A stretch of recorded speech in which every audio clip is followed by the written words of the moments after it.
Baru aja 8 hari nikah, ada seorang perempuan yang harus kehilangan nyawa gara-gara terlalu semangat dan ekstrim dalam berbulan madu. Pelakunya membela diri, dia bilang kalau aktivitas yang mereka lakukan selama bulan madu dilakukan atas dasar suka sama suka. Tambah lagi keduanya memang udah dewasa. Tapi nih, ada saksi yang bilang kalau si pelaku itu punya semacam pengaruh psikologis yang besar ke pikirannya korban. Makanya korban nurut-nurut aja sama pelaku. Teman-teman, apa yang akan saya sampaikan di video ini akan terasa sangat mengganggu. Jadi saya mohon kebijaksanaan kita semua. Simak videonya sampai habis.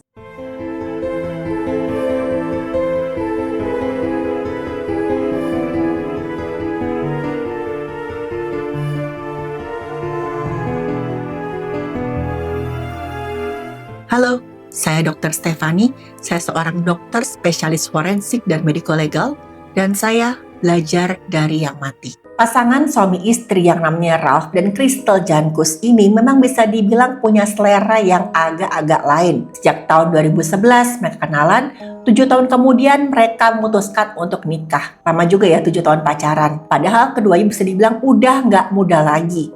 Ralph usianya sudah 52 tahun, sedangkan Crystal usianya 49 tahun. Tapi nih, usia tuh seakan-akan bukan halangan buat mereka berdua untuk coba-coba melakukan kegiatan intim yang ekstrim, alias itu adalah semacam perilaku intim di mana seseorang mendapatkan kepuasan atau gairah kalau udah memberi atau menerima rasa sakit, baik rasa sakit fisik ataupun psikologis. Jadi di sini ada semacam dua peranan. Yang pertama, si dominan, dia yang memberikan rasa sakit bagi pasangannya, entah dengan atau dengan mempermalukan, dengan kata-kata yang nggak pantas diucapkan sebenarnya. Tujuannya untuk memberikan kepuasan dan juga mendapatkan kepuasan diri. Dan juga yang kedua, ada yang namanya si submisif atau orang yang menerima. Ada beberapa komunitas penyuka aktivitas ini, mereka mengklaim kalau sebenarnya mereka itu menetapkan batasan dan juga kode etik yang sangat-sangat ketat. Tujuannya supaya semua pihak terlibat itu aman. Jadi semuanya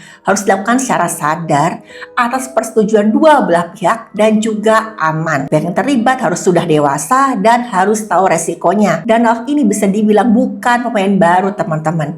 Bayangin aja, dia udah mempraktekkan aktivitas ini selama 30 tahun. Nggak tanggung-tanggung.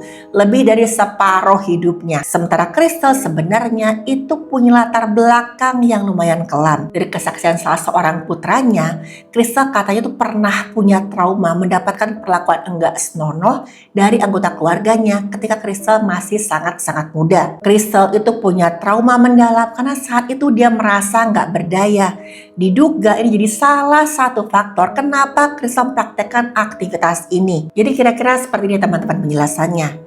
Waktu dia masih muda, Crystal itu merasa nggak berdaya, ketakutan, dia benar-benar nggak bisa melawan. Nah, ketika dewasa nih, secara nggak sadar dia mencoba menulis lagi traumanya, di mana sekarang dia memegang kendali penuh atas apa yang terjadi pada dirinya. Pikiran Crystal tuh seakan-akan menyalahartikan rasa nyeri atau penguasaan yang ekstrim itu jadi semacam bentuk keintiman. Dan inilah salah satu akibat kalau misalkan trauma itu nggak ditangani dengan baik. Jadi Crystal merasa rasa penyerahan diri, rasa nyeri, itu ada semacam kunci yang diperlukan untuk tubuhnya agar bisa mendapatkan kepuasan fisik. Nah, tapi di depan publik, wah, hubungan Crystal sama Ralph itu benar-benar relationship goals banget. Para tetangga melihat mereka sebagai pasangan yang serasi karena dua-duanya itu udah sama-sama dewasa ketika mereka ketemu. Puncaknya tahun 2018, setelah 7 tahun pacaran, mereka memutuskan untuk meresmikan hubungan ke jenjang pernikahan. Udah pasti keluarga, teman-teman, orang terdekat mereka semua bahagia bukan main. Ralph sama Crystal juga bahagia, teman-teman. Tapi saking bahagianya, mereka menyusun rencana bulan madu yang ekstrim, di mana mereka akan melakukan maraton hubungan intim selama 48 jam non-stop. Jadi rencananya mereka akan mengurung diri di kamar mereka, benar-benar putus kontak dengan dunia luar selama 48 jam penuh dan juga hanya fokus melakukan hubungan intim yang mana udah pasti melibatkan praktek. Nah, seminggu kemudian tiba-tiba aja Ralph menelpon pihak yang berwenang dan bilang kalau kondisinya Crystal itu ngedrop secara mendadak. Waktu ambulans petugas medis datang, Crystal udah gak bernapas dan waktu dicek nadinya udah gak ada. Crystal sudah kehilangan nyawanya. Posisinya ditemukan di atas ranjang dengan kondisi bagian bawah tubuhnya itu berlumuran cairan tubuh warna merah yang baunya benar-benar anyir, bercampur juga dengan kotoran dan cairan tubuh lainnya. Udah jelas, ini kasus kehilangan nyawa yang gak wajar. Tugas medis pun langsung menghubungi pihak yang berwenang. Ralph diamankan, sementara jasadnya Crystal dibawa ke bagian forensik untuk dilakukan pemeriksaan lebih lanjut. Dan hasil otopsinya teman-teman benar-benar membuat ngilu. Siap-siap, tarik napas, kita bahas secara medisnya. Jadi dari pemeriksaan luar ditemukan ada tanda dehidrasi atau kekurangan cairan yang sangat ekstrim. Selaput kelopak matanya Crystal itu pucat dan ada memar di beberapa bagian tubuhnya korban dan ada luka robek di bagian intimnya korban. Temukan juga nih luka robek serupa di area duburnya. Nah, robekan ini menembus sampai dinding usus besarnya. Usus besarnya itu berlubang dan waktu rongga perut korban dibuka kelihatan ada banyak banget cairan keruh warna kecoklatan. Cairan tubuh dan juga kotoran semuanya sampai bocor ke rongga perutnya Crystal. Ya, memang organ dalamnya itu tuh seakan-akan terendam kotoran tubuhnya sendiri gara-gara ada kebocoran yang sangat fatal di saluran cerna. Bakteri yang bocor dari usus tersebut masuk ke dalam aliran cairan tubuh korban, menyebar luas ke seluruh tubuh, memicu kondisi darurat yang namanya sepsis. Sepsis kemudian berkembang jadi shock, tensinya korban merosot drastis, organ-organ vital seperti otak, jantung, paru-paru, ginjal, semuanya mengalami kegagalan fungsi total dan akhirnya inilah yang merenggut nyawanya Crystal. Dan teman-teman tahu nggak, robekan di dinding usus besarnya korban itu benar-benar super duper parah. Kenapa? Karena robekannya itu punya tepi yang sangat kasar dan kelihatan gak beraturan. Dan gak mungkin lah ini cuma gara-gara robekan akibat penetrasi dalam hubungan intim biasa. Yang artinya ada alat yang keras dan permukaannya lancip masuk ke dalam dubur dan juga organ intimnya korban. Sampai ususnya mengalami cedera parah, kotorannya bocor dan kotoran ini memicu peradangan yang luar biasa hebat. Namanya peritonitis, peradangan pada rongga perut. Dokter forensik yang memeriksa itu bilang ada gambaran jaringan di sekitar luka yang sudah mengalami pembusukan. Jelas ini infeksinya sudah berlangsung lama. Enggak mungkin mendadak, korban tuh enggak mungkin langsung kehilangan nyawanya. Sebelum ini terjadi udah pasti korban mengalami demam yang sangat tinggi, mungkin sampai halusinasi, muntah-muntah hebat dan perutnya tuh membengkak keras.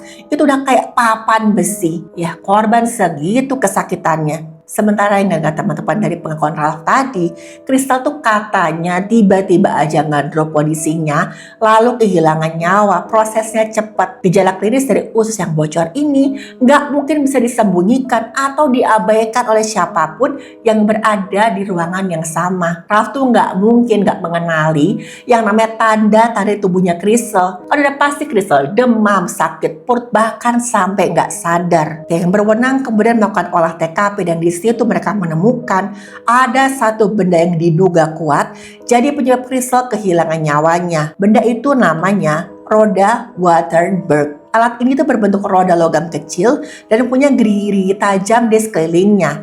Dipasang pada sebuah pemagangan besi yang lumayan kokoh. Di dunia medis sebenarnya benda ini digunakan oleh dokter saraf untuk menguji sensitivitas dan juga refleks di kulitnya pasien. Dan ya teman-teman, Ralph akhirnya ngaku kalau dia menggunakan benda itu untuk memuaskan gairahnya mereka. Lagi-lagi Ralph bilang ke pihak yang berwenang kalau dia itu sudah mempraktekkan aktivitas semacam ini selama 30 tahun lebih. Buat Ralph nih, rasa sakit fisik bukan lagi halangan atau alarm, tapi semacam bumbu utama dan juga stimulasi yang wajib supaya dia bisa mencapai kepuasan dalam hubungan intim. Crystal sendiri juga mengklaim sebagai pihak submisif, dia mendapatkan kepuasan luar biasa kok dikuasai bahkan disakiti. Bahkan nih, di tubuhnya Crystal ada semacam tato yang menunjukkan kalau memang Crystal itu menyukai aktivitas itu.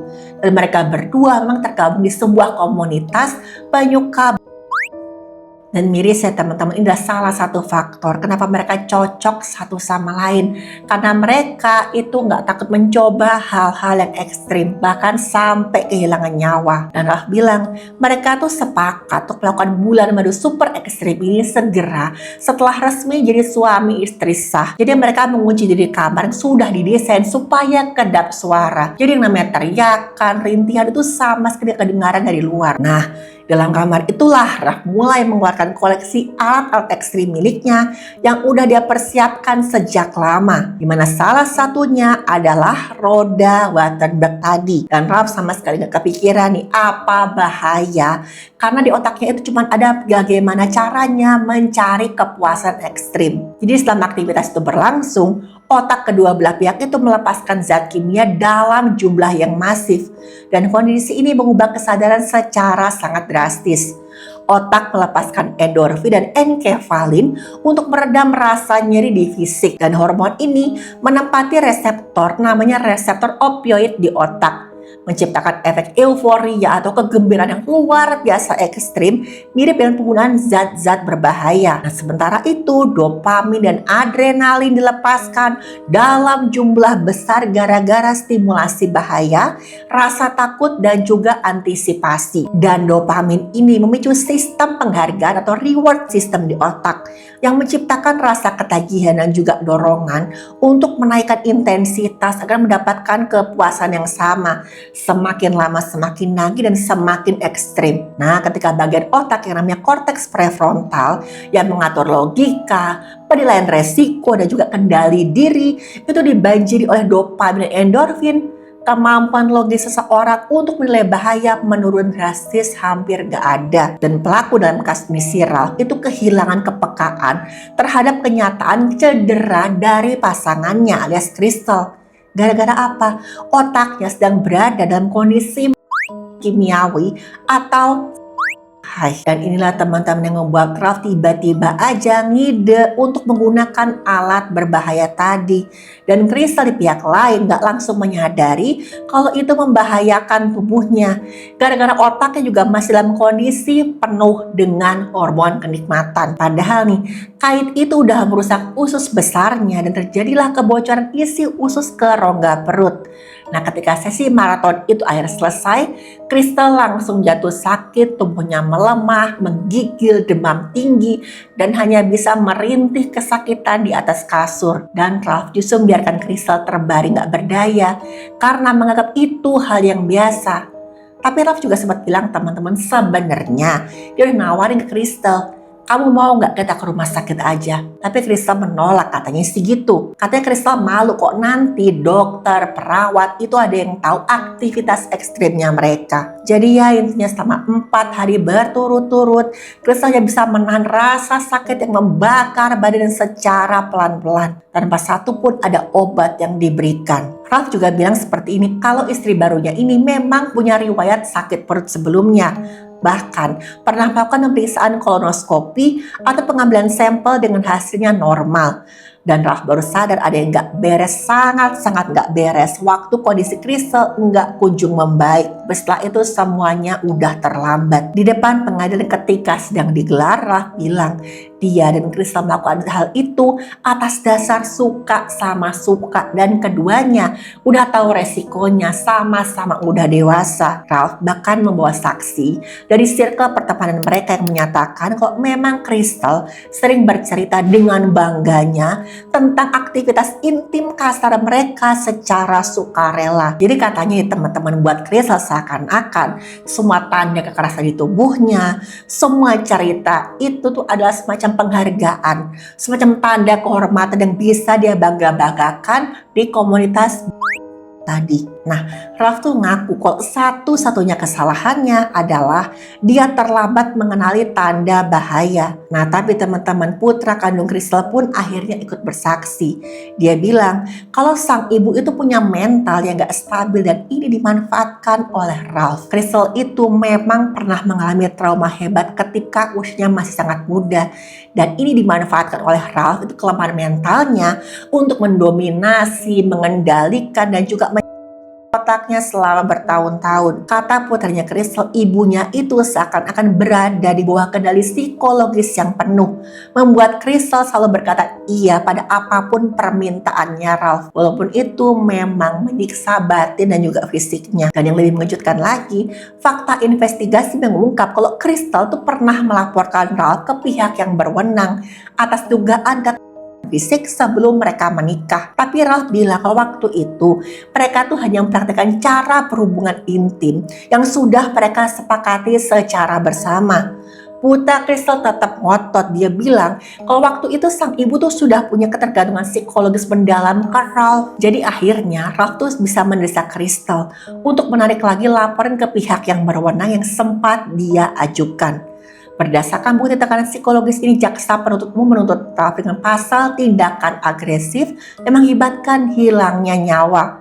Pihak jaksa secara tegas meminta majelis hakim menjatuhkan hukuman 4 tahun dan 6 bulan tahanan tanpa keringanan sama sekali. Hakim menyatakan pengadilan itu nggak menemukan bukti kuat adanya unsur kesengajaan atau perencanaan awal untuk menghilangkan nyawanya Crystal. Dan pihak pengadilan itu menilai kalau aktivitas ekstrim tersebut pada awalnya didasari oleh kesepakatan bersama antara dua belah pihak. Dan hakim juga menerima klaimnya Ralph kalau penundaan evakuasi ke rumah sakit terjadi gara-gara menuruti keinginan Crystal tadi. Crystal tuh nggak mau dibawa ke rumah sakit gara-gara takut ketahuan, malu sama dokter, malu sama tenaga medis, apalagi kalau sampai ketahuan orang-orang terdekat. Jadi pada akhirnya teman-teman Ralph Jangkus divonis 3,5 tahun tahanan atas dakwaan kelalaian fatal yang mengakibatkan hilangnya nyawa. Nah, menurut teman-teman nih, ini hukuman yang adil atau enggak? Tulis di kolom komentar ya. Tapi yang jelas kasus ini sampai sekarang masih jadi perdebatan. Ralph tuh mungkin bisa mendapatkan masa hukuman yang relatif singkat di dunia. Pencatatan forensik tentang dampak ketindakannya akan selamanya terkunci dalam sejarah tindak pidana. Teman-teman ingat ya, yang namanya persetujuan dalam satu hubungan gak pernah menghilangkan kewajiban untuk menjaga keselamatan dan juga kesejahteraan pasangan kita. Setiap aktivitas yang melibatkan resiko fisik harus dilakukan dengan pemahaman yang matang terhadap batas anatomi tubuh manusia. Trauma psikologis yang nggak tertangani dengan baik bisa mempengaruhi cara seseorang membangun hubungan dan juga mengambil keputusan ketika mereka dewasa. Nggak semua perilaku yang disepakati bersama bisa dianggap aman, karena tubuh manusia bagaimanapun tetap punya batas biologis yang nggak bisa dinegosiasikan. Hubungan yang sehat nggak dibangun atas rasa takut, kendali psikologis, atau ketidakmampuan satu pihak untuk mengatakan tidak. Semuanya harus setara. Empati, tanggung jawab, dan kepedulian terhadap kondisi pasangan harus selalu lebih besar daripada keinginan untuk mencari kepuasan pribadi. Dan ingat ya, kebebasan untuk memilih walaupun sudah dewasa harus selalu diimbangi dengan pengetahuan, kesadaran resiko, dan tanggung jawab terhadap konsekuensi yang mungkin terjadi.